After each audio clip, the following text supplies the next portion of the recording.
Oh my goodness. Look at all these happy faces. I have seen all your lists. I think it's gonna be kind of a shit show. That's like Of my course it is. I assume Emily's gonna yell at me at one point. It's Just just a list, right? You just actively disagree. It Just a is just a list. list, but here's the thing. I just want to freaking win, you guys. Okay, I'm so glad you said that, Emily, because no pressure, but Jenna, you haven't drafted since June of 2025 for a competition. You aren't eligible yet for a championship. I have a Topo Chico and a White Claw and more in the fridge if I need it after number six. Stephanie, you've drafted, you haven't won one yet for this year. And Emily, you haven't won one yet. So the stakes are high for you three. Rena, you and I don't care. We're just going to laugh our Here's the asses thing, off. but if I could just get this win out of the way today, that would be great. All right, here we go, everybody.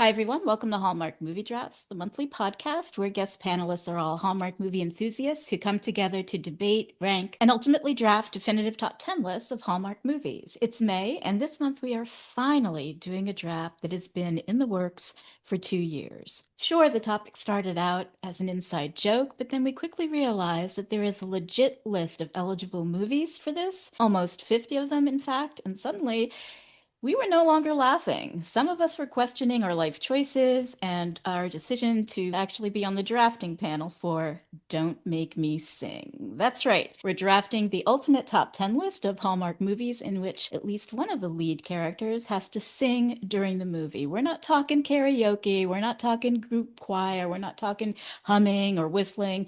Legitimate singing in the movie has to be done. I'm Lynn Austin, your host, and joining me as co host is the perfect person to tackle this topic and weigh in with her thoughts on the panel's picks. It's my dear friend, Rina Saltzman. Hi, Rina. Hi, Lynn. Oh my I, gosh. when I first saw the list, I went, "Oh, I'm so glad I'm not drafting." Uh, But you know what? You are the perfect person to co host because some of these movies feature actors who happen to sing in real life, like Jodie Sweetin and Alicia Witt, Jesse Metcalf, Jack Wagner for OG General Hospital fans, even Jessica Lowndes, hold your applause. And some feature well known singers who aren't experienced actors or weren't until Hallmark came knocking and told them they could act, like Debbie Gibson, Leanne Rimes, Kelly Pickler, Lauren Elena, Jordan Sparks, just to name a few.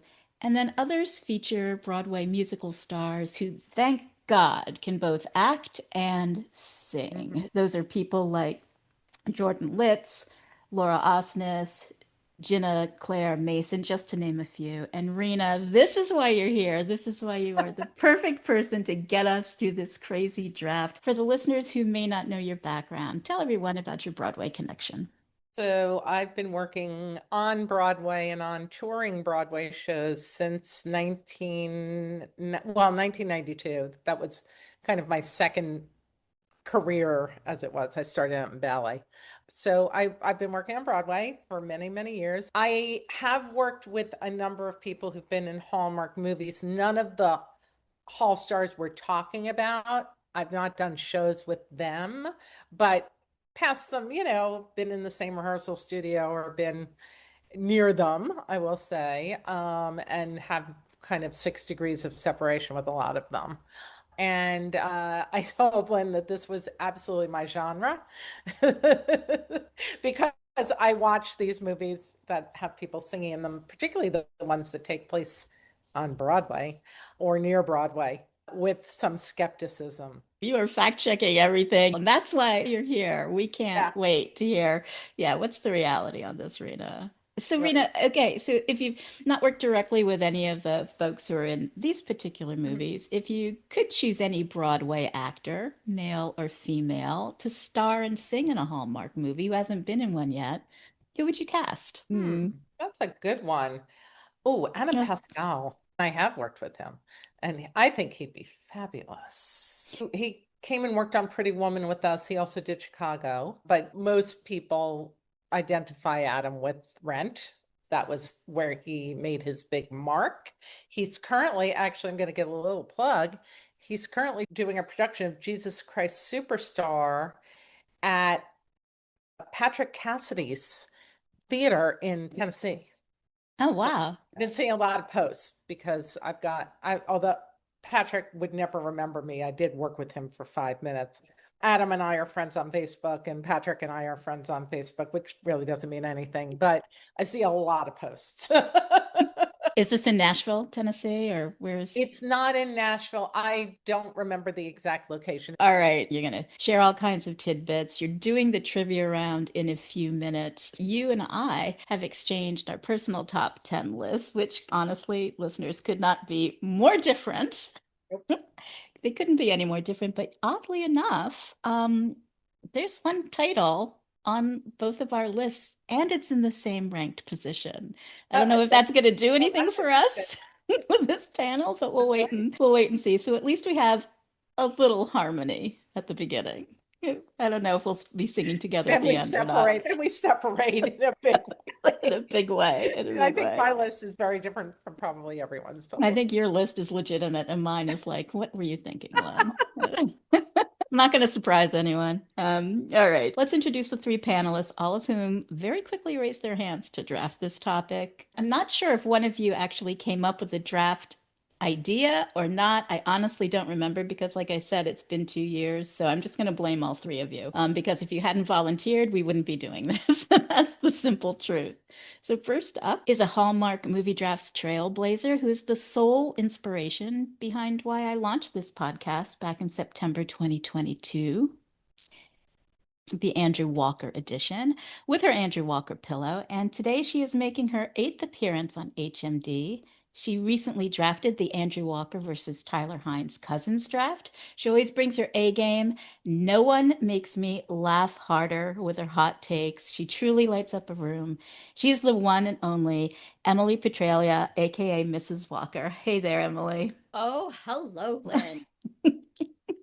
Emily, you are truly doing the Lord's work, as we say, because the Cousins draft was just in March. And you are one of the people that I ended up really kind of screwing over because I had to make several schedule changes throughout 2026. People were doing back-to-backs. So you're a trooper. You have seen probably more than 70 Hallmark movies in less than 60 days. I don't know how you do it. I do not deserve you, Emily. I do not deserve you. I think it's probably more like 100 at this point. I'm just kidding. No, there's actually there was a few overlaps, but I won't lie, I didn't watch every single one from that draft or this one because there's some that refused to rewatch for this one. And I think we all feel the same way here. Yeah, but we'll see what shakes out. Yeah, this list is all over the place. There are only a couple of movies before 2016, so at least most of them, are not that old. But without giving away your gameplay or your actual list, did you end up liking any movies that you thought were really going to be dumpster fires, or did they pretty much kind of meet your low expectations?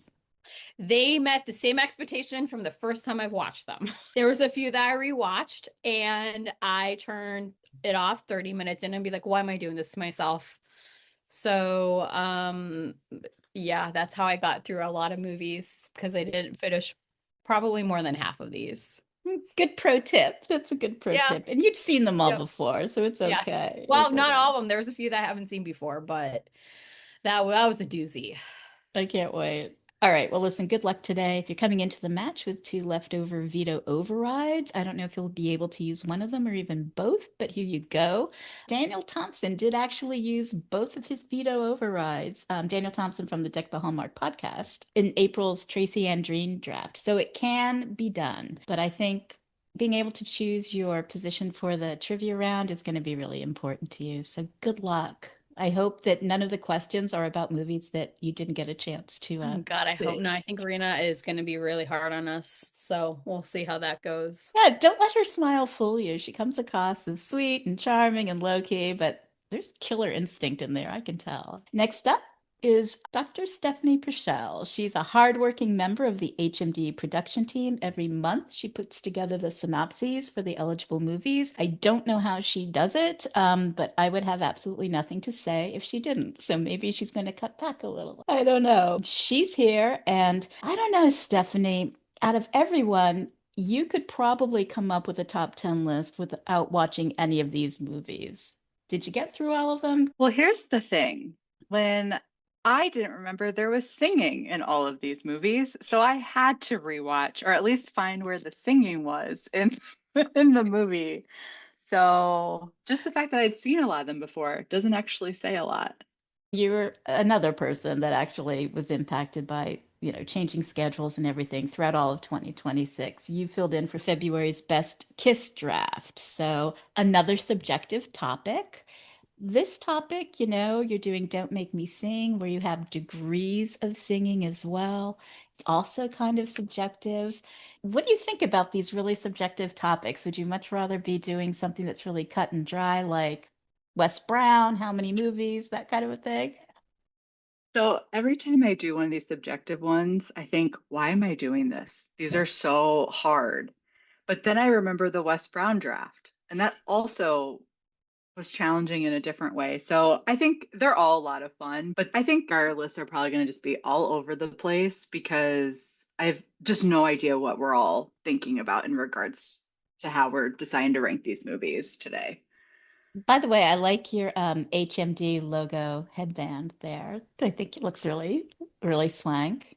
I Thank did you. I did Part of my note Sunday attire. Yeah, I did say to you though a couple of weeks ago when you did the diss list for the Deck the Hmm. Hallmark podcast. Hmm. I said, Steph, you showed up, you had your hair done, makeup on, Hmm. beautiful sweater, nice little scarf. I was like, how come they got professional Stephanie and I get, I just walk the dog Stephanie. That's the difference between recording during the week and on the weekend. So I was at work when I recorded that, You look and I did just walk the dog before this, so that's why you get this look.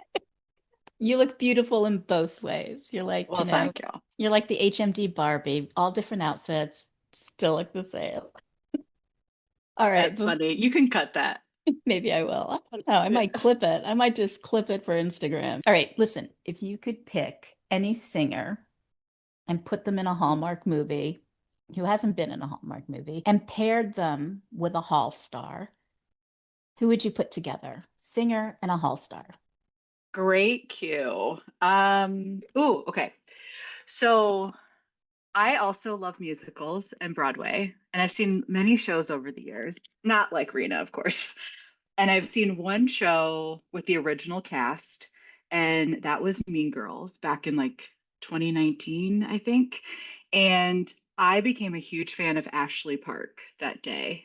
She was the original Gretchen Wieners on Broadway. I just think she's lovely. I love her voice.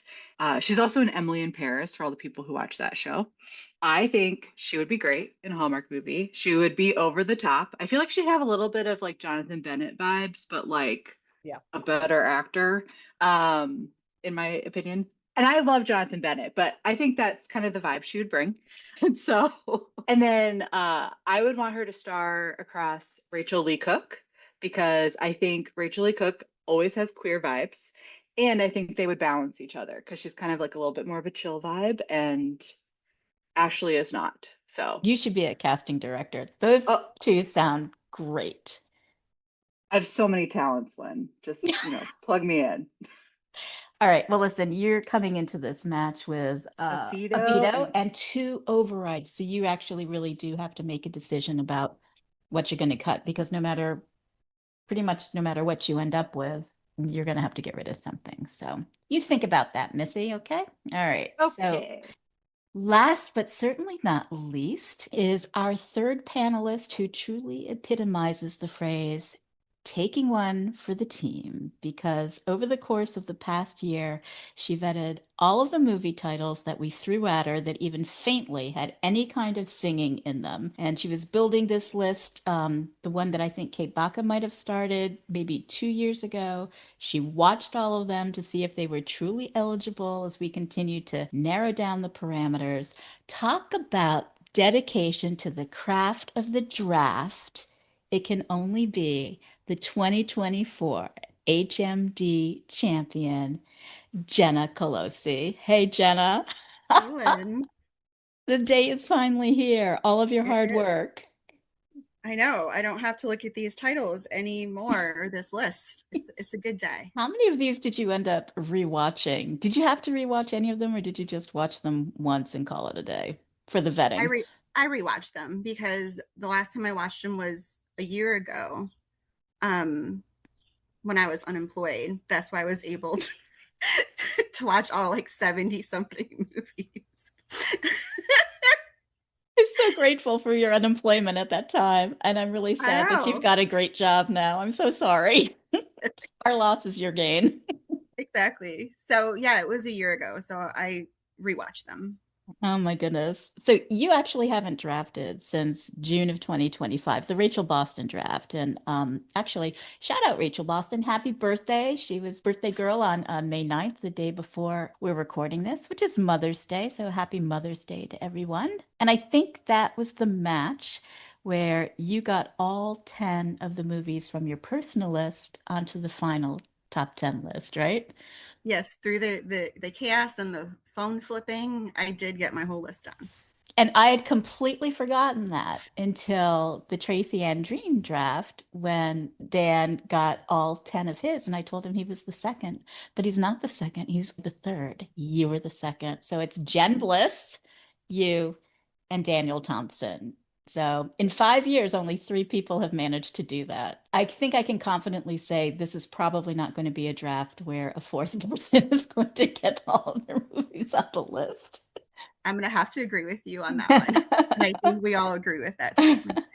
How are you feeling about your list today? Because you have been through a lot with all of the vetting and everything else. Was it hard to finally narrow it down to 10, or did you have a 10 2 years ago? No, it was super hard. I finally ended up making a color chart for I'm an Excel queen, you know this. Here, I'll show it to you. Here's my color chart. It has all these different columns. Oh my God. So I had different parameters, and the colors went with those parameters with the different columns. So it was hard because I think there are a couple that like stood out, but then after that, there were some definite no way, like hell knows, but then there were some that to me were kind of like around the same. Like I have a life, like I'd watch the movie again, or I liked it, but I would never watch it again, or I loved it. So, or, other things. So it was hard putting it together. I mean, I think I turned it into you at 11:59 today. You did, right? 1 minute before the deadline. And it was great. It was Yeah. great. I can't wait to see what you actually end up playing. The listeners, as you know, the list that they submit are the list that they're going to get scored on, but they're not obligated to play those titles or even play those movies in that order. They can do, pretty much whatever they like. But Jenna, as 2024 champion, she knows the game and she knows the strategy. So I have confidence in you. And you are coming into the match with a leftover veto. So you could get some extra power. I think everybody's pretty much going to need to try to win this trivia round. So Jenna, the other thing that I wanted to say is you're actually helping me out next month co-hosting the best one-off mystery movies because Erin Beth is drafting that with Yumi and Whitney. They did the mystery draft a couple of years ago where it was the best series, but these are the movies that we only got one of, hoping that there would be another, but it never materialized. So that's a big list as well that you've also been managing and vetting for us. So I am very grateful to you. And you've watched probably 200 Hallmark movies in 6 weeks. And I'm so sorry. And also, thank you very much. Let's get into gameplay mode. If it's your first time listening, you can pause here and check out Hallmark Movie Drafts intro show where I explain the rules, the format, and the vetoes in more detail. Or just stick with us, hang out, and you'll probably pick it up pretty quickly. We've already covered eligibility for this draft. There are 47 movies that are eligible. You can find the list on our Letterboxd at Hallmark Drafts. You'll find that link and all the links to our socials, including Instagram and YouTube, in the show notes. Follow them, share them with your friends, leave a 5-star review, please, because that's how we get to have new listeners finding this podcast. Drafting positions for this draft, there are 3 of them. In today's match, A, B, and C, drafter C picks positions 10, 7, and 3 on the list. Drafter C gets one veto and a veto override. Drafter B picks 9, 5, 4, and 2. They get one veto card because they get more picks than anybody else. And drafter A picks positions 8, 5, and the number 1 position on the list. They get a veto card and a bonus veto. So basically 2 vetoes and the number 1. And as I said, each player coming into this match has leftover vetoes or a veto of some kind that they get to use in addition to whatever vetoes come with their drafting positions. So how do we figure out who gets to be drafter A, B, or C? Well, that's determined by winning the trivia round. And Rina is getting ready to test your knowledge about some of these movies. The first person to answer one question correctly chooses between drafter A, B, or C. The second correct answer chooses next, and so on. Rina, I don't think being able to pick your drafting position has ever mattered more than it does in this particular draft. No pressure, players. No pressure, Rena. Let them have it. Go for it. Thanks. Good luck, you guys. Good luck, everyone. In A Joyous Christmas from 2017, Natalie Nepp goes home to celebrate her success in Joyous Christmas. What's the title of Natalie's new book? Mrs. Walker. I can't believe this. And because I wrote this down because I had a feeling. I think it's called Me First. It is. Yes. Congratulations, Mrs. Oh, Walker. thank God. Best of luck, guys. Way to go. Way to go. We're all stunned. Emily wins a trivia round. This is not my first rodeo with trivia, so I know how it goes. Okay, Rena, let them have another one. This is going to be between Stephanie and Jenna. Okay. Jodie Sweetin helps people who have been wronged in the Jane Mysteries, Inheritance Lost. What did the MLM in the middle of this mystery? What did the MLM in the middle of this mystery sale? I'm sorry. No, Well, I read that. Yeah, Jenna has her hand up, so it made sense to her. Crystals. Yes. What was it? Crystals? Crystals. Okay. I don't even understand that question, but all right. Congratulations, Jenna. I'm just saying that I didn't write these, but I'm just Stephanie. Rita's like, I'm just reading. Don't blame me. I'm just reading. I don't even remember that movie. Okay, so Emily, Jenna, and Stephanie. So Emily, you get to pick your drafting position first. It also means you're going to be first up in the veto order for every round that you're done picking in. So what do you want to be, A, B, or C? I'm just so glad that I got this first choice because I'm thinking the only way I can get through this is getting rid of as many titles as I hate.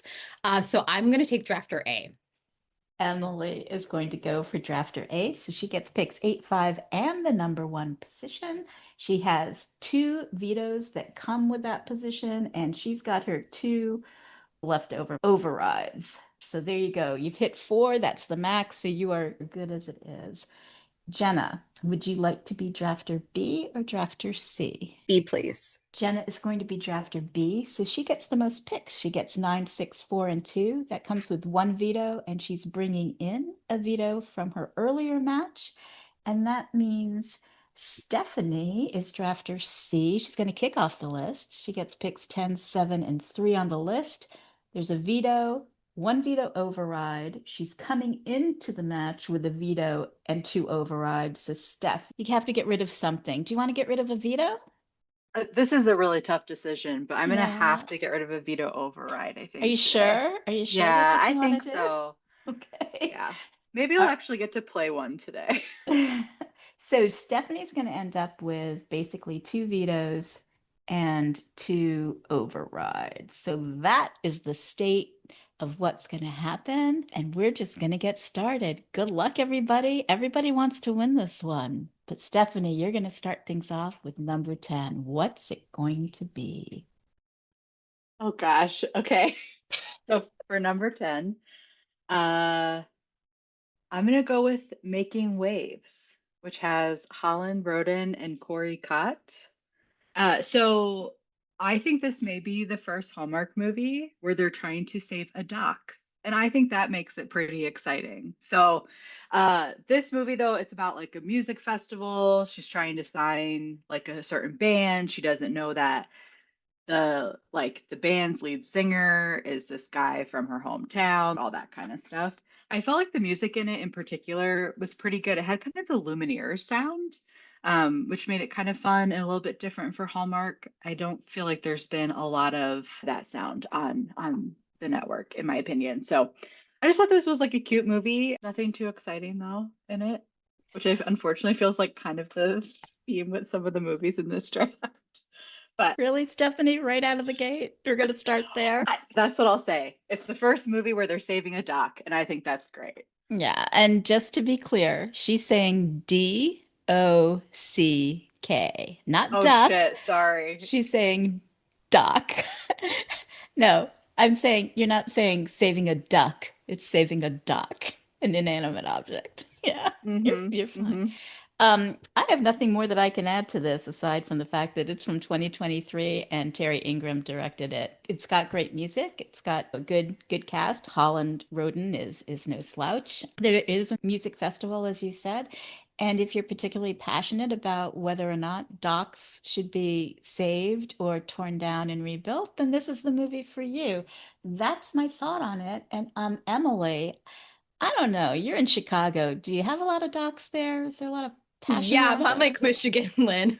There's a Yeah. beach in Lake Chicago. Michigan in Lake Chicago. Michigan. It hits. They're like all over. And they're all over. Jen, right? Yeah, Okay. they're everywhere. They're everywhere. Hang on. I'm very familiar with Chicago. I spent a whole summer out there. I love Lake Michigan. I got it. It didn't make a good enough impression that you didn't think Apparently there was not. a dock anywhere around the Chicagoland area, including Lake Michigan. I was mostly in Lincoln Park, and then, That's so close to Lake Michigan. What the hell are you You talking can about, see the Lynn? lake. Right there. You can see the water.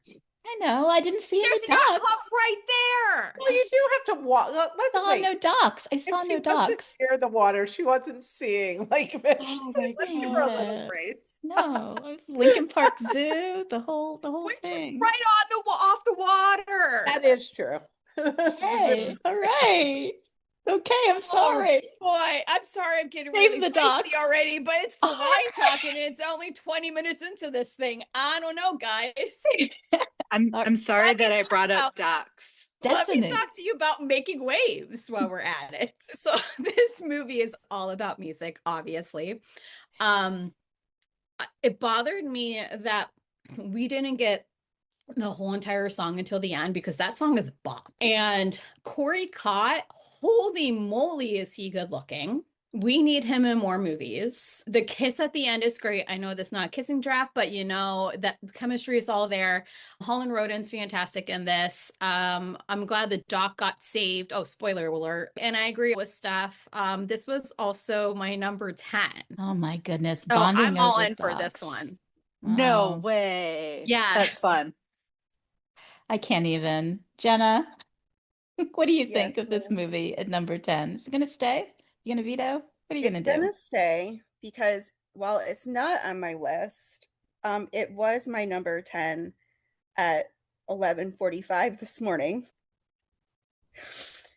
And I switched it out with something else. Kind of like this same thing with, Stephanie and Emily. I did love the song at the end. It's just they kept on giving us it in bits and pieces, but there was no variety, right? Like I wish there would have been like at least another song thrown in there here and there. But Corey Cott is very nice to look at. I loved him in this movie. I did not like him in some other movies that might be in this draft. His character was just a better person in this one. Him and Holland had good chemistry, good kiss at the end. I'm all for saving docs. So it's gonna stay. I'm so glad that we can all take a stance on the importance of saving dogs. So, Stephanie, congratulations for number 1, getting your movie onto the list.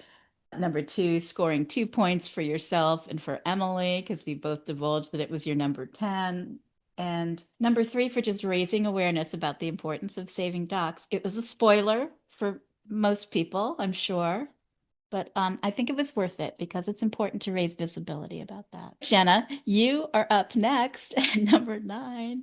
Can we take a stance on anything else? We've started off with saving docs. What will sit up above that very important issue? We're going to go with some technology. By the way, my birds are back. So if you hear them, I love your birds. okay, they're there. They're just chilling out there having a party. Okay, I'm going to go with from 2024, All I Need for Christmas with Mallory Jensen and Dan Jeanette. So I'm looking at your face, Lynn. I was probably one of the few people that liked this movie when it came out. It's a movie that I've watched a lot. So she plays a singer. She was let go from her manager, and she came home for the Christmas holidays. And Dan Jeanette decides to take a vacation and go and stay in this cabin, which is near the Christmas tree farm that her parents own. But I like this movie for a couple reasons. I thought they had good chemistry. They had an easy banter. There are some of these movies we watched that there is banter, but like it didn't flow, right? Mallory sang throughout the movie. She was a little whatever on technology. She has a flip phone. She didn't want to go to a smartphone. The thing that they kept on calling it in this movie was tech, but the thing I related to it in real life is AI. And like there's a lot of things in question right now in the real world with AI and how people are using it when they shouldn't be for anything in the arts field, whether it's music or writing or movies, anything like that. So I kind of paralleled that together. And then Emily Tennant, you always see her in movies as like the sweetest person.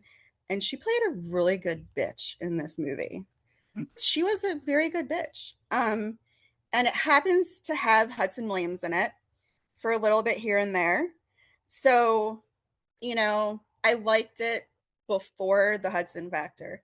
And the song at the end, I liked that was part of the thing with some of these movies too, is the end song was not good. So I'm done. I have so much here to unpack, but I do not want to take up all the airtime. I will just say yes, Hudson Williams. Yes, Emily Tennant. Yes to don't use AI in entertainment. So far, listeners, if you're paying attention, we are taking a stand here at HMD. We are all about saving docs. We are all about not using AI in any way, shape, or form in the field of entertainment. I can only imagine what Emily's going to come up with at number 8, should we ever get there. But first, Rina, what are your thoughts on Mallory Jansen and Dan Jeanette? Have either one of them been on Broadway? Do they have Broadway musical talent? No, but Mallory was in this very kind of Broadway adjacent TV show that I can't remember the name of. And it was with what's his name? Who's so hot from Scandal. And she was crazy, evil, and edgy in that show. So I think she does have some performing cred that I don't know about. It was about either a TV show or a Broadway. The Big Leap. That's it. Okay. That's it. Thank you, Wikipedia. And she was like a little crazy in that show, but she danced amazingly, but she didn't sing as far as I can remember. I like both of these stars. The movie for me wasn't even near my list. It wasn't whispering to my list. I mean, it was a fun movie, I like the two of them. All right. Well, does Emily like the two of them, especially at number 9? What do you think, Emily? Yeah, I'm gonna say this. Fuck AI. John got that good laugh. Yep. So, guys, I completely forgot this movie even existed.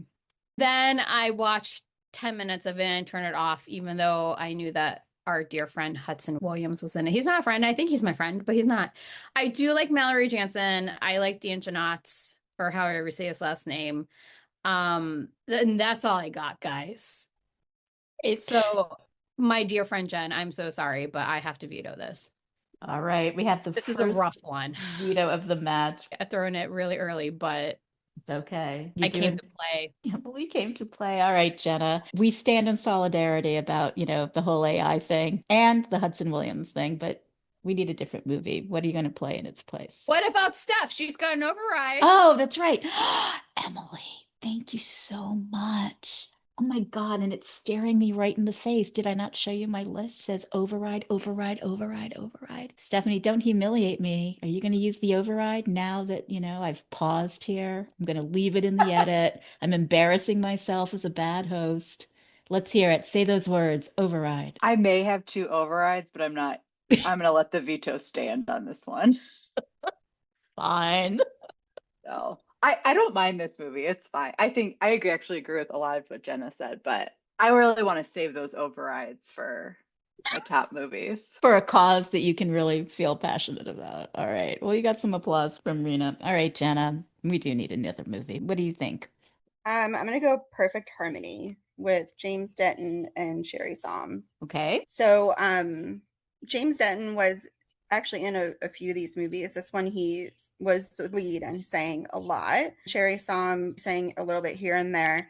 I know her from way back in the day from One Life to Live, so it's fun to see her on this. Their individual best friends are in a couple, and this couple is going to get married. So this movie is a couple different tropes. It's a wedding planning movie, party planning movie, and a enemies to lovers movie. So it was a lot going on. He did sing a lot in the movie. They had some good banter. It got better through the movie, but I liked it. I liked the songs, and they sang good together. Yeah, I didn't know that James Denton could sing. Just remember him from Desperate Housewives with Terry Hatcher. This was also written by our collective dear friend, Alicia Lomas Gross. So happy to see this on the list. Perfect Harmony at number 9. Okay, Emily, what are you thinking? Perfect Harmony, number 9. Shout out to Alicia. Love how this is centered more around a more distinguished couple. We don't get a lot of storylines that skew towards the older part of Hallmark's audience. James Denton sings very well in this. I thought they had a lot of great adult conversations. I think the story behind his number one song was great. There was a little bit of karaoke, which is always fun. And this is also on my list, so I'm going to keep it at 9. And if anybody can tell me what a Vermont accent is, that would be great. So I think the best that I could tell you is that they will say yeah, yeah, yeah, Okay. yeah. That's their version of nope, but in a positive kind of a Okay. thing. And that's really it. It's not, Pak the Ka and the Boston Yard kind of thing. That's my That was Boston really accent. good. I think Thank you're you so from much. Boston. Thank you so much. Just 45 miles north, that's all. So, all right. Perfect Harmony gets Emily's blessing. Stephanie, what do you think? Perfect Harmony. I remember when I learned that Alicia had written this one, I was like, oh, it's so good to know that our friend wrote one of the movies that we all really like as an extra bonus. So I like this movie. I thought the music was good. The song that they wrote together, I felt like really reflected the entire storyline, which doesn't always happen in these movies. I didn't know James Denton could sing. I also really like Sherry Som. She was in a show on ABC Family called The Fosters. And I really, really liked her in that. Yep, I'm good with this being on the list. Jenna, congratulations. You have locked in Perfect Harmony at number 9. And that means you, Emily, are making your first pick of the match at number 8. We've got Making Waves, Perfect Harmony, and now I am probably going to get the veto, but I don't care. I'm going to attempt this. We don't judge here, HMD. And I we think I don't. told Lynn that as well yesterday. I'm going to go with a 2016 movie called Summer of Dreams with Debbie Gibson and Robert Grant. I have, okay, so she started off with the movie singing in a mattress store, which I find very comical because she's like a wash up pop star. The song was too high pitched, neither here or there, whatever. We have our dear friend Marcus Rosner in this movie for hot moments, who, I have to mention that. He gets a watch. He gives her a selfie stick. That's just weird. It's just weird, but it makes sense. We get very young Pascal Hutton as well. I love the fact that she had to move back to Ohio, but here's the thing. Why do all wash up people come from Ohio and have to move back to Ohio? Don't understand. We'll probably talk about that again on this draft at some point, I suppose. This also reminds me of another movie that we may also talk about. I don't know. But I thought the song that she writes and she performs with her kids in the school and everything is good and decent. I like the family connection. I like having her go through all that and finding herself. And I actually like the guy that she ends up with at the end of the movie. And that is Summer of Dreams, guys. Emily, Emily, Emily, Emily. I think that there's nothing I can add except when you said washed up pop singer Debbie Gibson. I don't know how much of a stretch that was for her, but But she I, also, I think it was this one or the other one. She mentions Tiffany as well in this movie. Is it this one? I'm I like, think it's this one. yeah, I pot, think it's this one. what's the kettle calling the pot black or whatever Yeah. that is. Yeah. I'm glad that you played this movie because I think, it's good to have a true life pop star in a Hallmark movie. It's one of the few. But I have no say in this. It's really going to be first up for Jenna. Summer of Dreams, Jenna. Come on. Debbie Gibson, Pascal Hutton, So this is a hard one for Ohio. me because it's not on my list, but it was as of 11 o'clock this morning. What happened between 11 and 11:59? You're just holding your head. I don't know. I had 4 different lists going on, Lynn. I didn't know what to submit and what not to submit. And Well, what color was this one? this one was I love the movie. And I had 14 that were in the love category that was important to the plot. And that's where like these just kind of went in and out, right? So it's hard Emily for is me dying. Emily is dying with her mic off. because, and here's the other thing too, is I was going back and forth with this and Wedding of Dreams, because Wedding of Dreams has Lost in Your Eyes, which I think is a better Debbie Gibson song than whatever one they had in this one, which I can't remember. But it's like this is a second one out of 3 that's not on my list. And I don't know. I don't know if it's worth the veto or if I hold on to the veto. I'm gonna veto. You're gonna veto. So let me make a note of that Jenna is going to Override. Override. I Veto was getting to override. you. I was gonna get to you. I'm not just a pretty face here. I got notes here, people. I got 6 sheets. I gotta keep track of everything. So I've never been excited to override a veto before.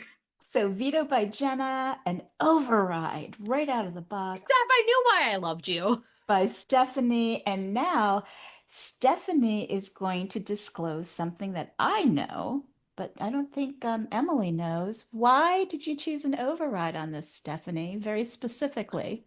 Because it's my number 8. And it's Emily's number 8. Now I'm like, Emily, do we have the same list?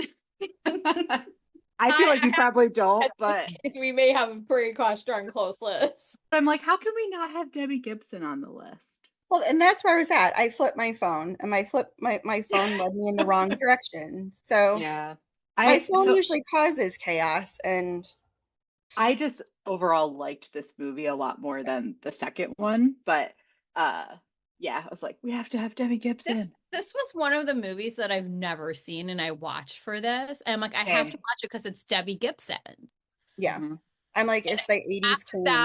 After that, I'm just like, it's actually not a bad movie. There's a lot worse, but also it's Debbie Gibson. Right. And the storyline is better than the second one. The second one, they just tried throwing too much in. Yeah. And poor Rina is just sitting there looking pretty. So Rena, you and I, we are not doing well, you and I. No, we're not. But I swear, I thought I did have a Debbie Gibson movie on my list. Maybe it's I another had a one very she was in. specific criteria though, so Yeah, me too. But I'm glad that she is on the list. All right, also number not washed up. Debbie does a lot of touring. That girl is working. She's very busy. She's a busy woman. So far, we have taken a stance on advocating for saving a doc, making waves, perfect harmony, AI and entertainment is bad. Summer of Dreams. This is Emily Walker advocating on behalf of the Ohio Board of Tourism and Economics that you don't have to be washed up to come to Ohio. I'm sure there are plenty of people that are successful that have left and never returned, but come anyway because they've got beautiful lakes. Hey, there's nothing wrong with Ohio. My brother lives there. So watch what you say, folks. And I grew up there also when I was little. So, And I've driven through there. So there you go. All right, number 7. Okay, Steph, let us have it. What are you gonna play? Well, I'm pretty sure it's going to get vetoed because of a comment that was made earlier, but I'm still going to play it because I want to talk about it for a minute. So I had not seen this until preparing for the draft. It is a 2025 Christmas movie with Heather Hemmons and Corey Cott. The Snow Must Go On. So I had not seen it. I didn't know anything about it except that it was from Christmas last year. And within like 5 seconds, he's singing. And my first thought was, this guy had to have been in Newsies. So of course I Googled it. And he was Jack Kelly in Newsies. And I was like, I love this guy's voice.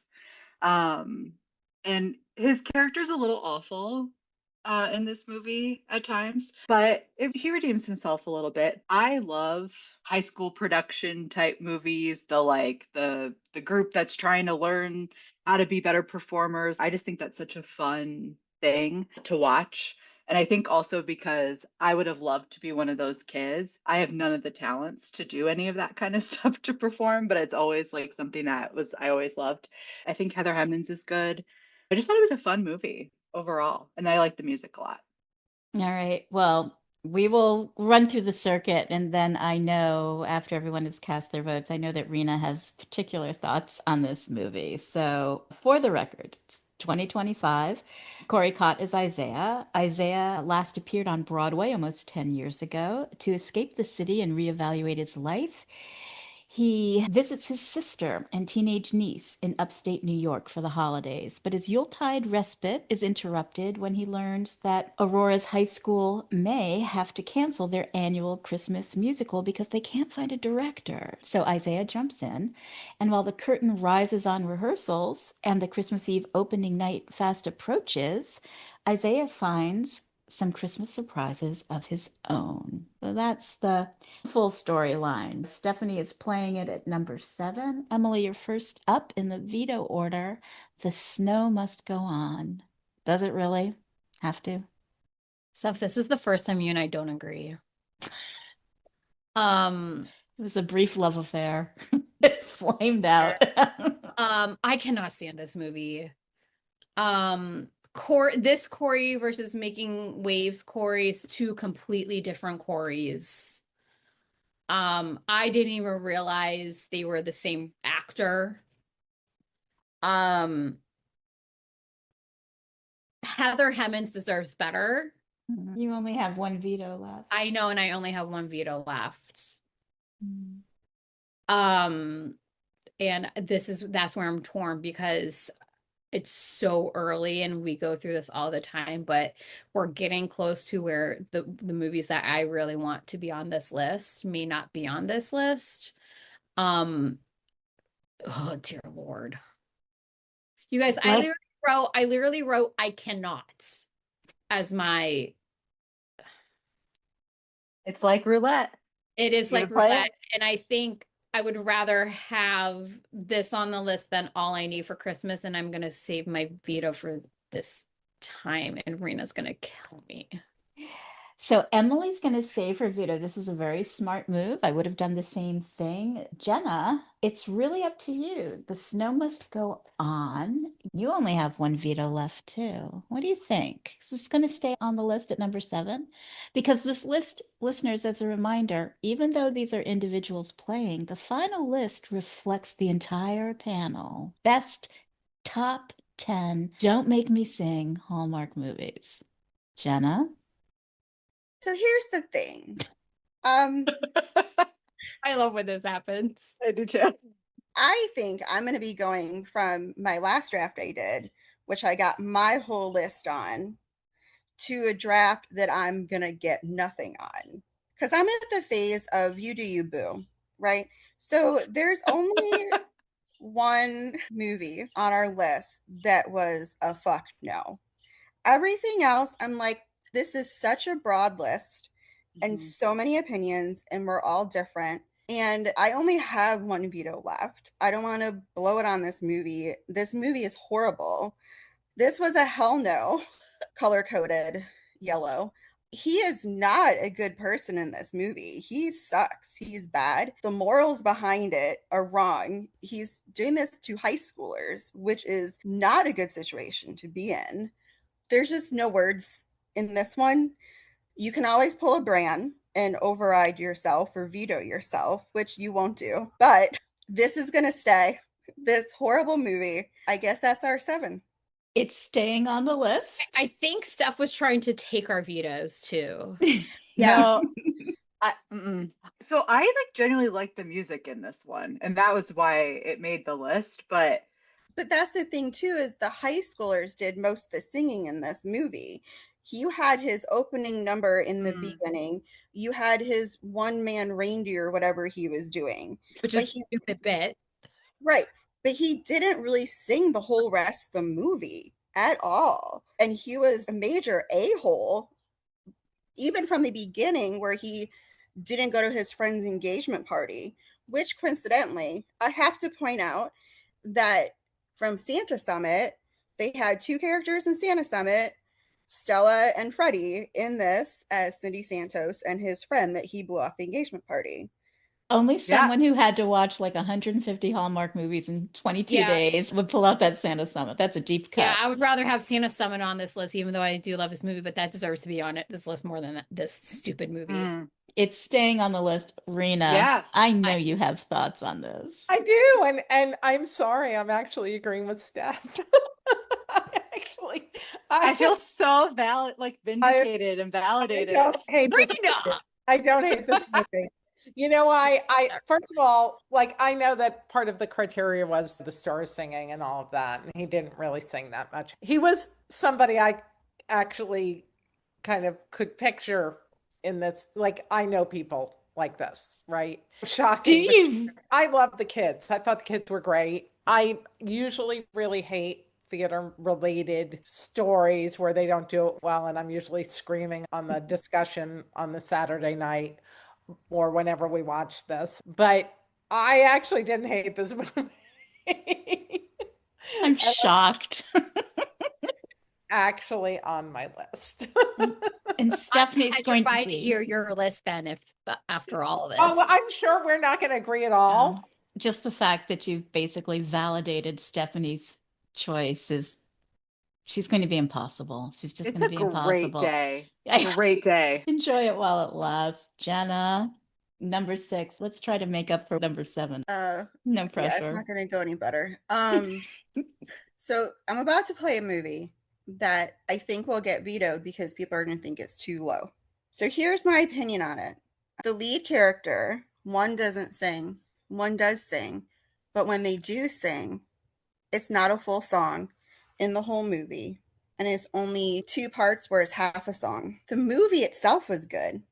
The chemistry between the leads were good. But when I started looking at going from like 6 up, because that's when it started getting harder, this is the movie to me that had the least amount of singing by a lead in it. And my top ones have both leads singing. So that's where I'm at. Number 6 is A Grand Ole Opry Christmas. So here's my thing. It would have been one thing if they would have had Nikki sing the song at the end, because you think she's about to sing it. But with this being Hallmark and a tie-in with the Grand Ole Opry 100th anniversary, you know that she's not going to be in that circle singing because it's too much of a tie-in to the Opry. They're not going to have somebody sing in that circle that's not a country music star and didn't get the invite and didn't get everything that goes into the Opry. They had Brad Paisley sing it, which was confusing because he was singing her dad's part earlier in the movie. And I even think like one of the very beginning songs, it was him too. So to me, it's just, I love this movie. It's one of my favorite ones from 2025. Just when it came down to the amount of singing by the leads, it was minimal. You know what? I like this at number 6. And I love that this is a high quality movie. There is singing. He may not have been technically a lead, but Rob Mays is singing throughout this, and he has a significant role in this movie. So I think it's really well justified to be on the list, but I have no say. But Emily has a say. Emily, what do you think of Grand Ole Opry Christmas at number 6? Jen, I didn't really know where the heck you were going with this. Seriously, it was a ride, wasn't it? Yeah. Nikki's a singer. I wanted her to sing more as well. I wanted the whole damn song. There's so many great scenes in this movie. James Denton's in this movie yet again. Here he is for the second time on this list.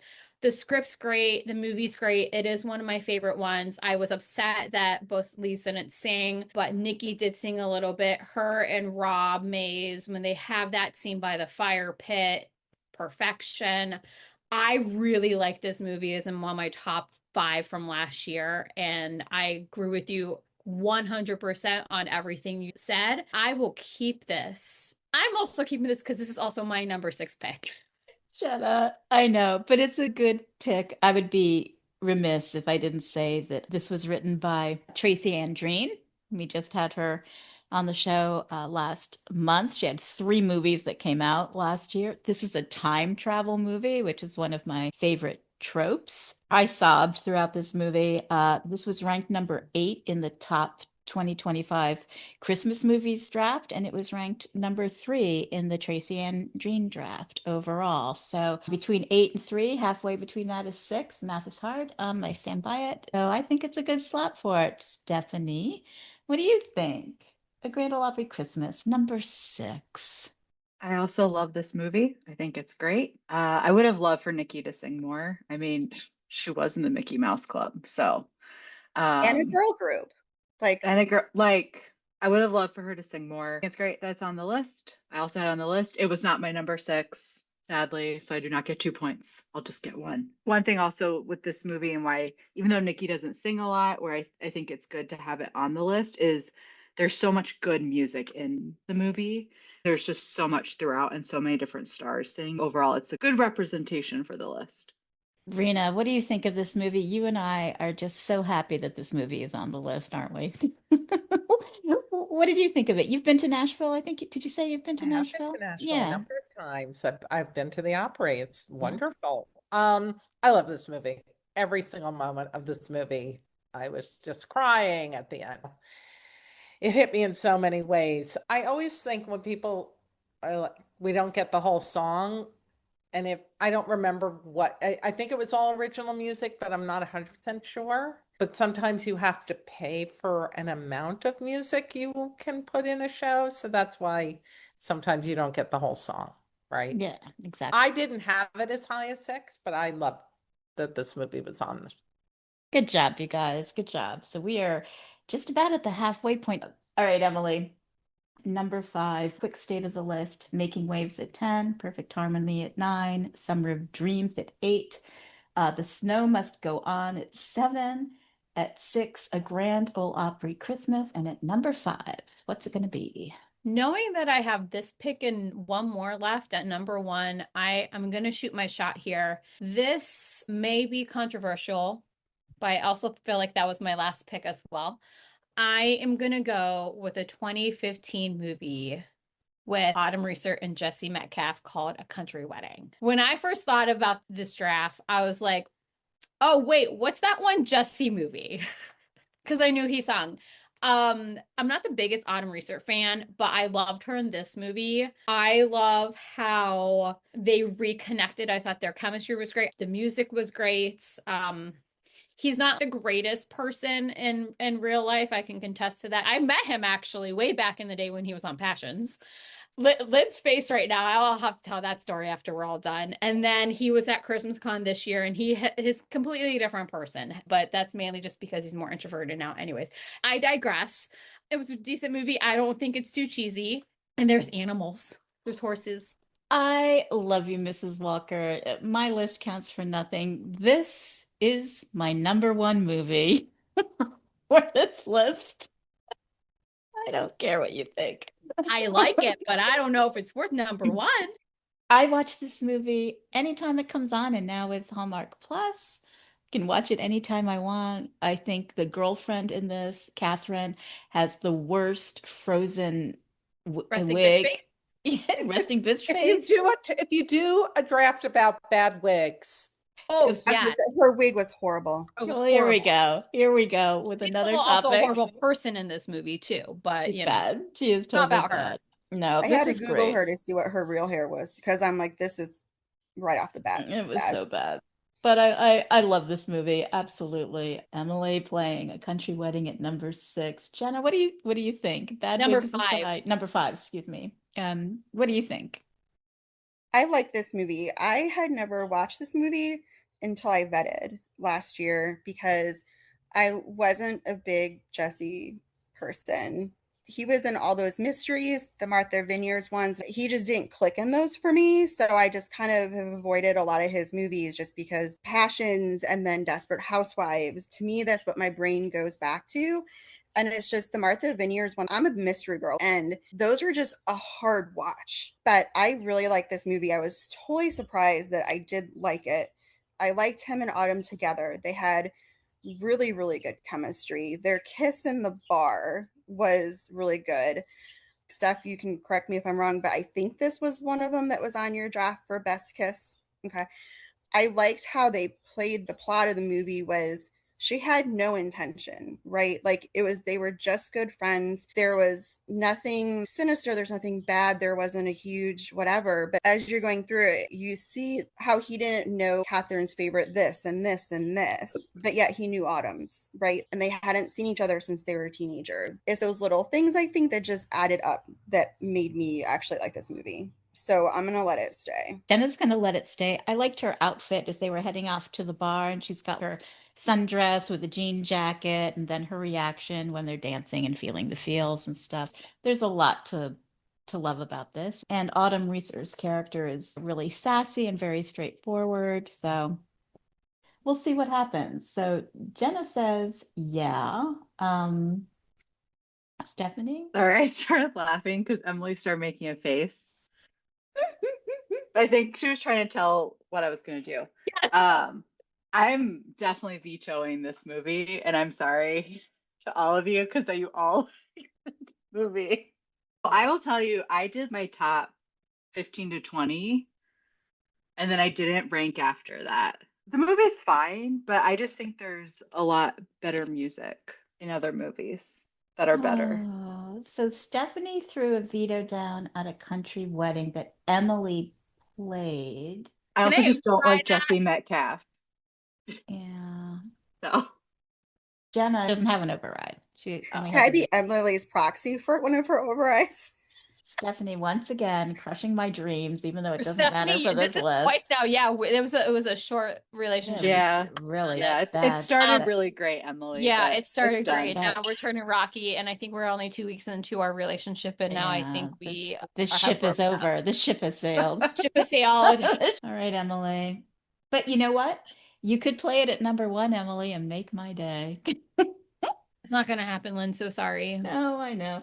What are you going to replace it with? A country wedding I off the list for now and maybe forever. Can I just remind listeners that the person who vetoed a country wedding is the same person who played The Snow Must Go On?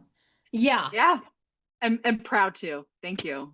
Thanks, Lynn, for reminding Rita, everybody. Yeah, Rita's, and Rita's Rita's applauding. clapping. So, hey, Rena, what do you think about Country Wedding? I Yeah. hate it. I hate that movie. Oh, this was the one that you're just like, there's one movie that No, can't be on. no, Oh, that okay. there is one on Thank this God. list that is a hell no. I never want to see even an advertisement for that movie again. But Okay. that wasn't a country wedding. I just don't like it. I like Autumn Okay. Reeser. I don't like Jesse. I hated the girlfriend, and it's a little creepy to me that she planned the wedding and Yeah, she's a like, sleazeball. She's a then bitch. he throws the girlfriend. Like I get why he throws the girlfriend out, but it's all like no. No, the girlfriend's a bitch, not Autumn Reeser. No. I love the Autumn The Reeser's girlfriend. and then they got married, God. having not seen each other for 15 years. It's all right. There were horses. Emily. There was horses. There were Okay. horses. There Okay. was And dogs. She And was the planting. horses, remember they were like where the bad like neglected horses go? Yeah, a saving of the ranch, Rescue. kind of. Yep. Like a rescue. Are we going to advocate for horse rescue? I mean, we're Always. Yes, we are. rescuing docs. We already saved the doc. I We don't know if we saved- can save horses today too. I mean, it's a big list. There's a lot to save today. And you chose The Snow Must Go On. And I don't think you get a decision in what we get to save and not save. People think that Hallmark Movie Smart. Drafts is just a Oh. podcast about ranking silly movies, but we have listeners in 57 Okay. countries every Yep. single month, and our advocacy has weight, people. So we should see an uptick in And docs, a reduction in AI and entertainment, and horse rescue should be next up on the list. Yeah. And we're an hour and like 15 minutes into this, and we're only on pick 5. So I'm just gonna try and get through this. Go for it. So I'm gonna go with a song, with a song, with a song. That would be helpful. It That would would be be helpful. be helpful for this draft. With a movie that didn't make my last draft, but it's going to maybe make this one. And I'm gonna go with a movie that we love to sing the title of this. It's Christmas Eve. That's the amount of singing you're getting from me today because we are not in karaoke. So we have Leanne Rimes and Tyler Hines. Yes, the movie itself, so many different plot holes. We're not going to get into the superintendent stuff. Antonio's in it, another dear friend of ours. He's in for a hot minute. Tyler is a music teacher. Let's save the arts department. Why not, folks? Leanne Rimes comes in and saves the day. I just thought they had great chemistry. We have babyface Tyler in it, and we have Leanne Rimes, who I think is probably one of the best female vocalists in the country realm, from early in the day. And I wish she sung more. And there we have it, folks. It's Christmas Eve. It is. It is Christmas, Eve. This was written by Tracy Andreen. It was number 7 in her draft. I believe it was number 7 in the Tyler Hines draft as well. This was his first movie that he filmed, but it aired after Falling for You. But technically, this is Tyler's very first Hallmark experience from 2018. It's Christmas Eve. Okay, Emily did it. Jenna, what are you thinking? This was a movie that was not on my list at 11 o'clock this morning that I put on my list. I like it. I listened to the Tracy draft, and she had a comment that it was either her or some, I forget who made it. I want to say it was her, but I don't know. When Hallmark brings in singers that have never acted, you don't know what you're gonna get. And I think out of a lot of them that are in this list, Leanne did the best acting wise over, say, Kelly Pickler, Lauren Elena that we're looking at. I love her voice. I've loved her since she came out when she was a teen. She won the Masked Singer. Like, her voice is indistinguishable. I can't even say the word. You know her voice. Like, the first episode of the Masked Singer that season, you're like, it's Leanne. Like, you know it. And it's just is gorgeous and is such a strong voice. And I thought her and Tyler had good chemistry. I'm fine with it being on 5. Jenna is fine with it at number 5. She has a very distinctive voice. Thank I you. think it's where we're going. She is, as Tracy disclosed, she advocated and handpicked Tyler to be in this movie. So we all have Leanne Rimes to thank for that. All right, it's Christmas Eve. Emily played it. Jenna says it's okay. Stephanie, the person who has been crushing dreams left and right in this draft. Ooh, what's going to happen here, Stephanie? I love this movie. I think it should definitely be on the list. There's nothing else I can add. Everyone said everything. It's great. Everyone said everything. It's great. It's on the list. All right. There we have it. Number 4. We are getting into the final area here. Jenna, what is going to sit up above It's Christmas Eve at number 4? My top 5 movies, part of my ranking was if I think others are going to like this movie. And this is the one movie out of my 5 that I put no, because I honestly don't know. But both leads sing in it. The leads have really good chemistry. I'm going to play Christmas in Harmony. So the girl works for a music company, like a label up in New York City. She's let go. I had a couple movies where somebody was let go. Now I'm thinking about my movie picks today. So she was let go. She comes home and her mom wants her to lead the church choir.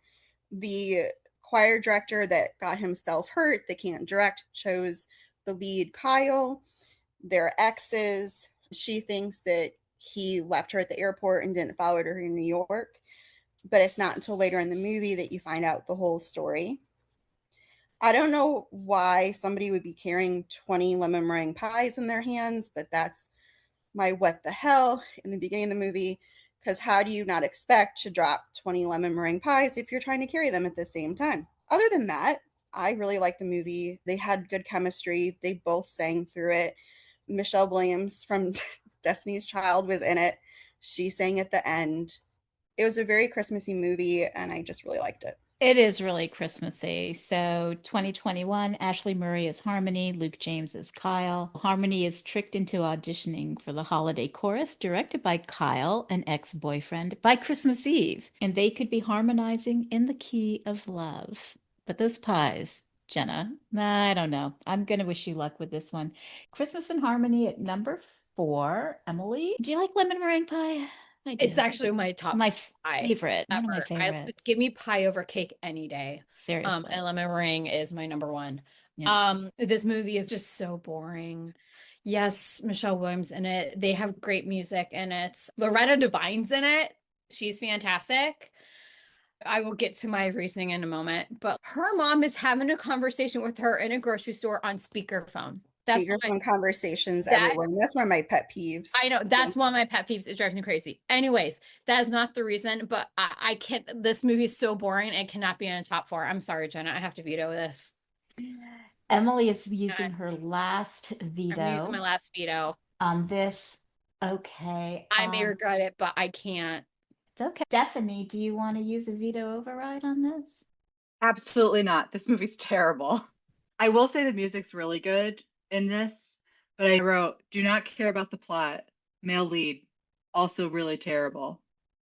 So, sorry, So- I just could not with this movie. So, thank you for vetoing it, Emily. Sorry, Jenna. Sorry, Jenna. All right, Jenna, pick another Jenna, one. it's nothing personal. I do truly love you, but I'm sorry I vetoed both of your picks. Where are we in the veto? Stephanie has 1 veto left and 1 veto override. You, Jenna, have a veto, and Emily is out of vetoes, but she has 2 overrides. So that's Okay. it. So basically, you and Stephanie are the only ones who can really throw down a gauntlet initially. Okay. I'm gonna play A Country's Wedding. I was literally just thinking that for you.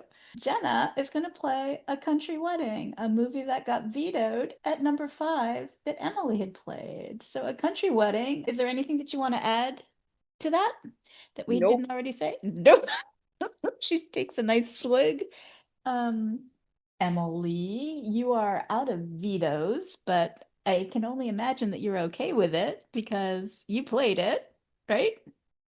I Yeah. played it and I'm so glad. So thank you, Jenna. Still So love you. Stephanie, I think Emily's kind of shipping with Jenna right now because you dogged her twice. That's fine. I really want to use my veto, but I know Emily's going to override it, so I am not going to use my veto on this, and we will let it stand. We are going to let I it. would have vetoed. I would have overridden Yeah, it. yeah. Which I would have loved for you because it's hard to get rid of those things. So damn hard. I tried it last time. It didn't work out. Bit me in the ass. But I'm saving my veto because now I'm like, what are you two going to play for 1 and 2?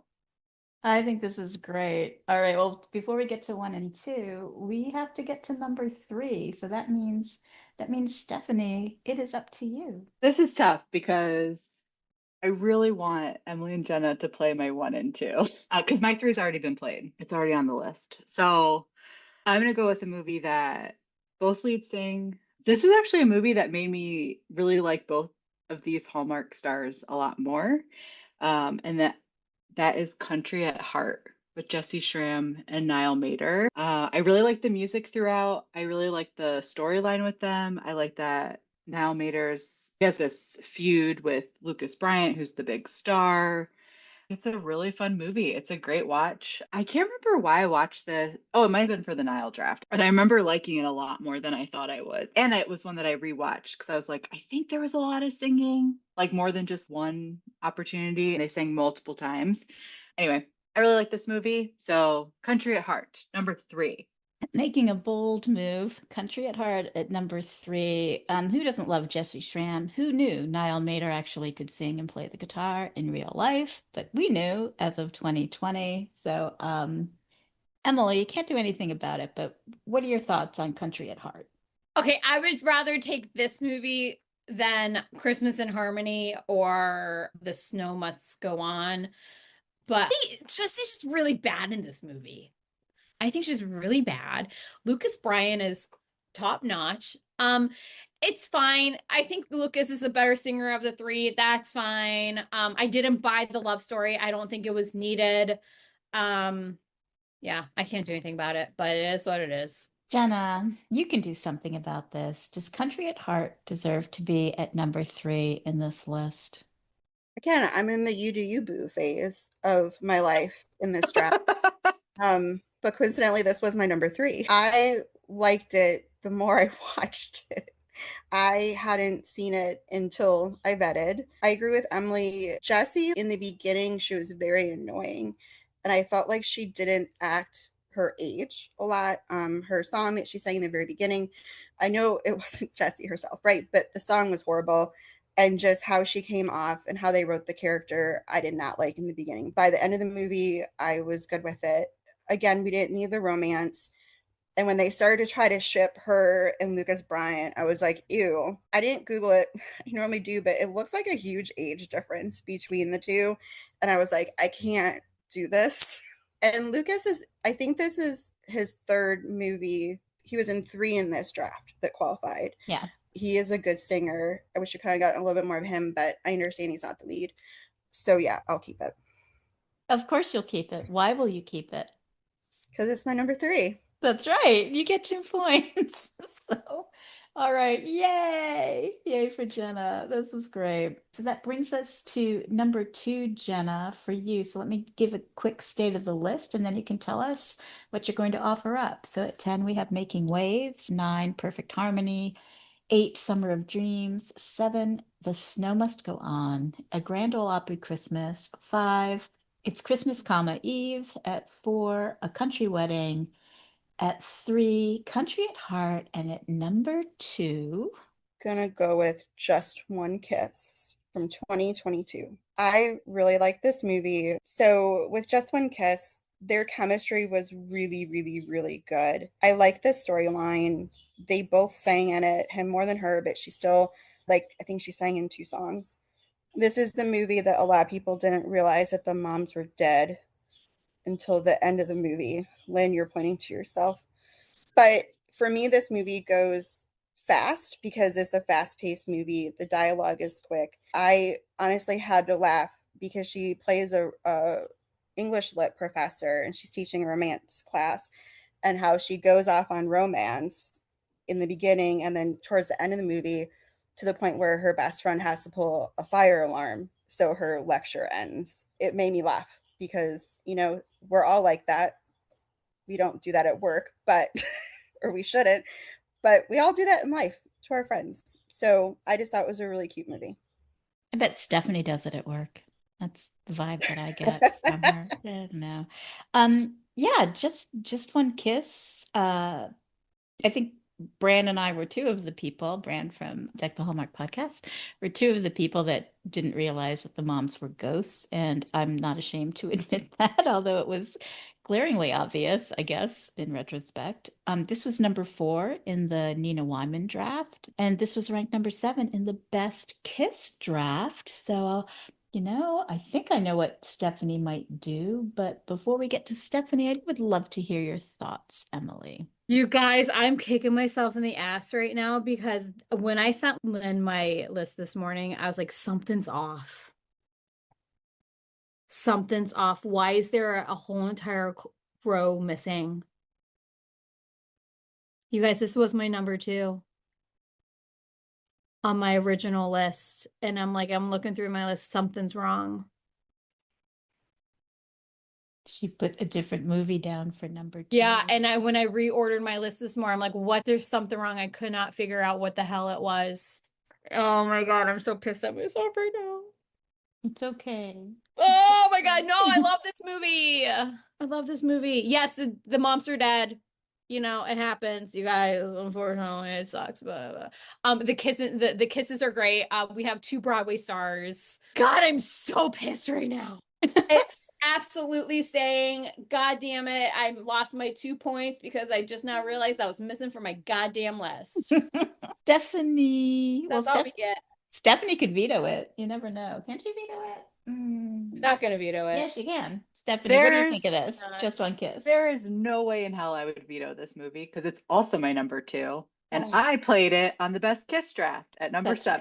7. Yes, you So I love this movie. I remember when it first came out, when we all like watched it, and it was just like, this is something so different. I remember there was so much excitement because it was different than the Hallmark like regular beats and stuff. Love it, love it, love it. I'm so sorry, Emily. I lost the draft. did. No, you don't know that. You don't know that Oh. yet. I'm sure I did. Rena, do you like Just One Kiss? Did you like this movie? Oh, it's definitely on my list. Not at number 2. I love this movie. This is my favorite movie. This is absolutely everything I want in a Hallmark movie. And almost even other non-Hallmark movies. I just thought it was clever. I thought it broke the mold. I did get very quickly that the mothers were not with us any longer. I just thought it was so well done. Yeah, it's beautifully done. Absolutely. I can't believe I didn't realize that they were dead, but there you have it. It was the kitchen scene where she was looking Yeah. at the Apartment. That's when I knew the mother was not That's alive. what everybody says. Yeah, I don't know. I thought it was the movie theater because if he is yelling at her to be quiet, the moms are not being quiet.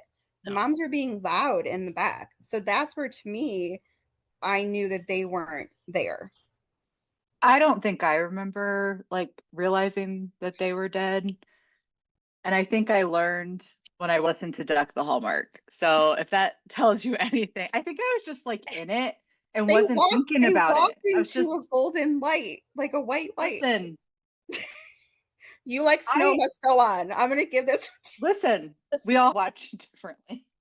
I don't think when I'm watching Hallmark movies, it's the time where I just shut my brain off, and so I don't think about it. But Fine.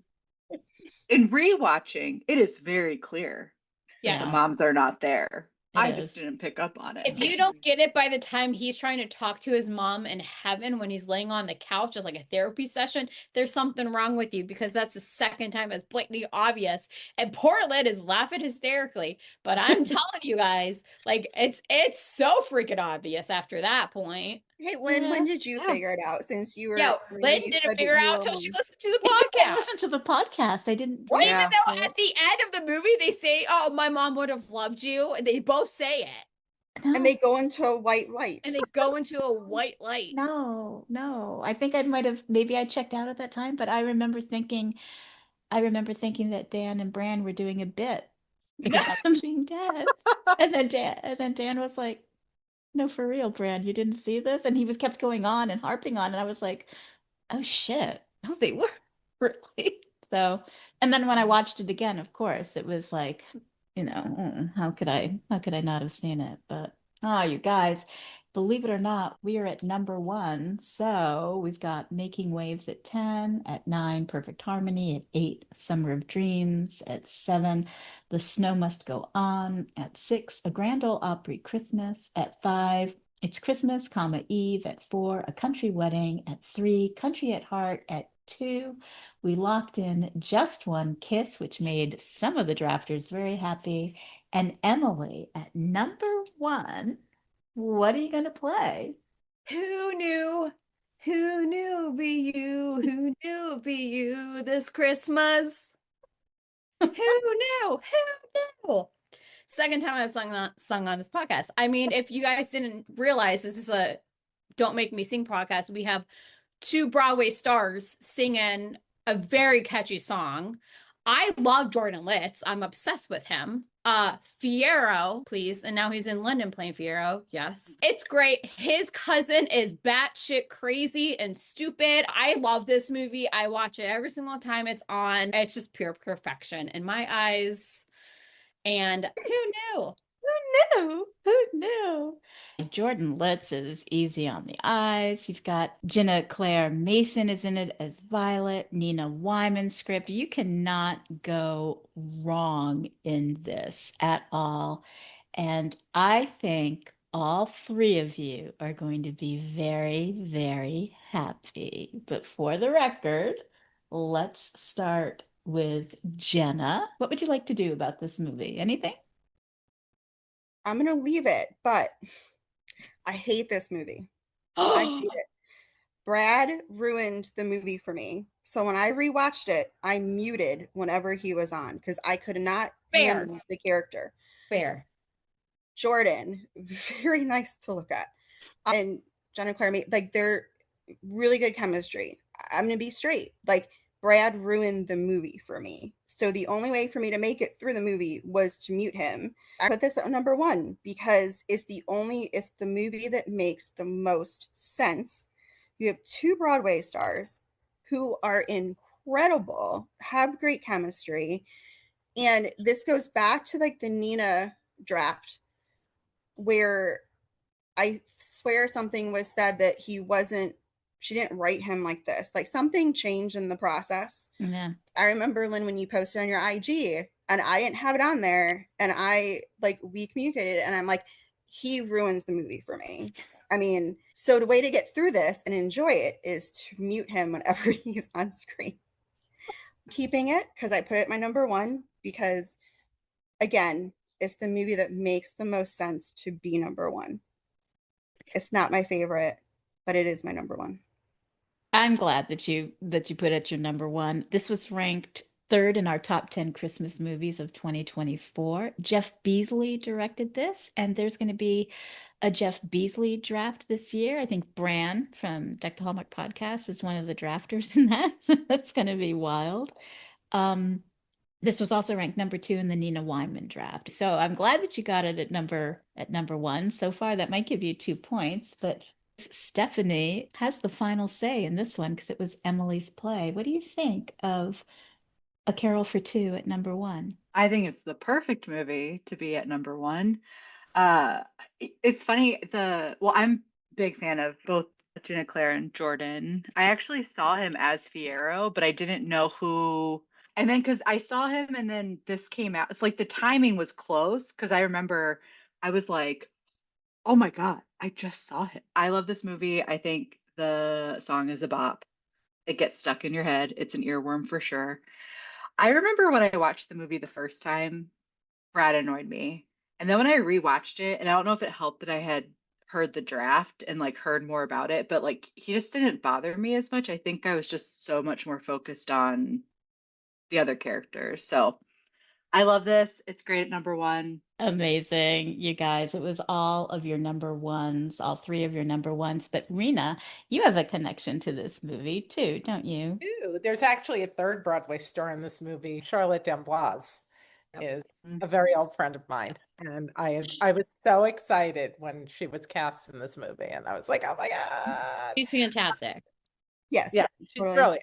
She's brilliant. That's very Charlotte. She comes from Charlotte's actually kind of dance royalty. Her father was Jacques D'Amboise, who's one of the most famous ballet dancers in the world. And her brother is also a choreographer and dancer. I was just so excited. Plus, this is based on a real place that I will admit I've never set foot in because the thought of singing waiters makes me want to cry. I just can't do the singing waiter. You live right there, though. I Really? work It's next too to I catchy work there, next- though. It's I literally It's- worked well, next it's- to that Stardust Diner for 8 years. Worked next door. Oh, and Yeah, never it's went? so fun, but it's very like kitschy. Like it's Yeah, like it's like really ramped up version of this, I feel like. Yeah, I appreciate all of them. I think they really work hard. I love the whole idea of it. I thought it was a great premise. It was not my number one. Again, I had a very different criteria than all of you, but I think it's a great choice. You guys, well, that's a perfect segue before we get to the players' personal lists. Rena, why don't you and I see how we did here? Tell everybody what your thinking was in your personal list and then what your top 10 list was from 10 to 1. So a lot of my criteria was where did the music fit in the story? And also, I really wanted legit voices. Like they had to be legit. So you'll see a lot of theater people in my list. That's Mhm. just the way it was going to go. At 10, I have A Grand Ole Opry Christmas, Country at Heart. I know it's controversial, but the snow must go on. In Merry Measure, I just thought it was charming, and again, kind of the legit voice. I loved A Song for Christmas, and even though Kevin McGarry now may not be my favorite. I mean, I think he's fine. He's just not my favorite. I thought he was charming there, and I love Becca Tobin, who also has a Broadway credit. Number 5, A Carol for Two. Number 4, Perfect Harmony. Number 3, A Christmas Love Story, because, I love that movie. I do. That's comfort food for me. 2 is It's Christmas Eve, and let us remember that young Tyler toured with Tommy the musical as a child. And I just found out he worked with 2 of my friends, which I was like really excited. And then Just One Kiss was my number 1. That is a great list. So I tried to keep score throughout this match, but I came up with 7 points for you. Yeah, I think Does that sound good? that's what Yeah, it looks that like to sounds me too. good. So here's my list. At 10, I had Perfect Harmony. Shout out Alicia. 9, Christmas at Graceland, because guys, it's not that I love this movie or I have a fondness for Kelly Pickler, but in the Christmas in July draft that we did last July of the top 10 most watched Christmas movies of all time in Hallmark, believe it or not, this is in the top 10. So I felt it should be on the list.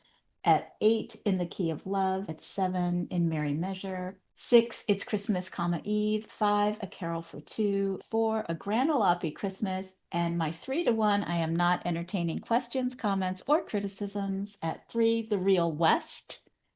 I can't believe that this movie didn't get played. Stop holding your head, Emily. At 2, of course, one of my all-time favorites, Over the Moon in Love. Jessica Lowndes, Wes Brown. The cringe that I see, the head shaking is astonishing and baffling to me at the same time. And at number 1, A Country Wedding. Therefore, I got 5 points. Rena, you deserve the win. Congratulations. Yay for you. Thank you. You win nothing. I'm sorry, but you get bragging That's rights. All right. Let's hear the drafters' personal lists, and then we'll figure out who won this draft. We'll start with the intro order. Emily, tell us your list from 10 to 1. Well, I'm going to give you the list that I submitted to Lynn, but not what was on my list after I figure out Jenna played Just One Kiss. I'm still kicking my ass for. Yeah. Anywho, I'm so mad at myself. That's why I'm just going to drink some more. So at number 10, Making Waves. 9, In the Key of Love. Summer of Dreams. At 7, It's Christmas Eve.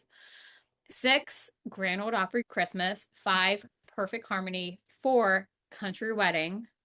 3, A Christmas Love Story.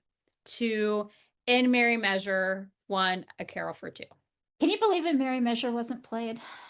You know what? I think I have some PTSD from the Brendan Penny draft where I think I selected at 6 and it was at 6, but it was number 1. I don't know, but Patty Murin needed to be on this list because I adore her. But technically it should be number 3 and not 2 on my list. Probably. That's a great list, though. I lost. I did do your score. I do think that you came up with 12 12. points. Yeah. Yeah. Oh, and by the way, Patty Murin, if I do mostly audiobooks, she narrates She's some fantastic. awesome audiobooks. So shout out Patty Murin. All right. So Jenna, why don't you go next? What's your top 10 list? 10 to 1. Emily, you didn't lose the draft. 10, Perfect Harmony. 9, All I Need for Christmas. 8, In Merry Measure. 7, It's Christmas, Eve. 6, Grand Ole Opry Christmas. 5, A Country Wedding. 4, Christmas in Harmony. 3, Country at Heart. 2, Just One Kiss. 1, A Carol for Two. That's a great list. Talk about All I Need for Christmas. Why did you have that on your list? Well, we already talked about it and got vetoed by that's 2 right. people. Oh, that's right. Sorry. So sorry. I didn't mean to rub that in. Lynn, just taking a sip of your wine. That's all that matters. That's where we are at the day. It's been over 2 hours. 3 of the movies that made the final list I didn't have. So, yeah. I think what I meant to say, Jenna, was Yes. that Hudson Williams. that you were feeling discouraged through half of the draft, but you know what? Your top three, you got 2 points in every single one of those movies, if my math is correct. So you had a really strong finish. So I came up with 11 for you. Is that Correct. what you had too? Yeah. So yeah, so that's 11. Okay, so Stephanie, I will ask you to bring us home. Okay, so 10, Making Waves, 9, The Snow Must Go On, 8, Summer of Dreams, 7, Perfect Harmony, 6, My Dreams of You, 5, Country at Heart, 4, Grand Ole Opry Christmas, 3, It's Christmas Eve, 2, Just One Kiss, and 1, A Carol for Two. So Stephanie, 9 of your 10 movies made it onto the final list. You came this close. Talk about My Dreams of You. So I think this is the third or fourth time that it's been on my list when I've drafted, and I'm talking about it after. So so I actually debated because I had the 3 pick and It's Christmas Eve had already been played, and that was my 3. And I was like, okay, I could finally play My Dreams of You. But I was like, I feel like that's not going to be on their list. And so I was taking a risk with Country at Heart. I'm glad I did that. But My Dreams of You, I love this movie. They're two people who meet because the Dream Center mixes up their dreams. And so they meet, and it's their whole story. And then, not to spoil it, but the dreams things gets fixed. And then they still meet, and that's kind of where it ends. And it's, all about fate. The music, I think, in this movie is also pretty good. There's not a ton. So I kind of debated having it on my list, but he does a good job when he sings. He's a songwriter. And again, I love this movie. So This is the one movie that every time I watch it, I love this movie. It was part of my 14.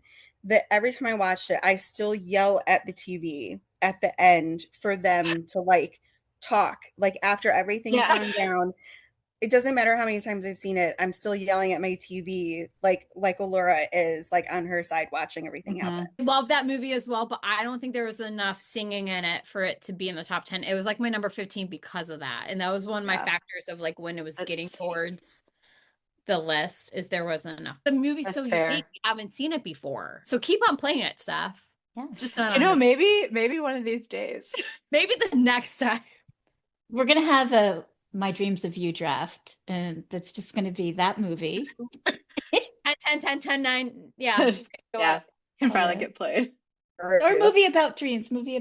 Although, who was it? Was it Rina? Somebody said, do a bad wigs draft. I mean, don't tempt me with a Ooh, good yeah. time. Don't tempt me with a good time. That could be fun. I've got a top 10 already in that.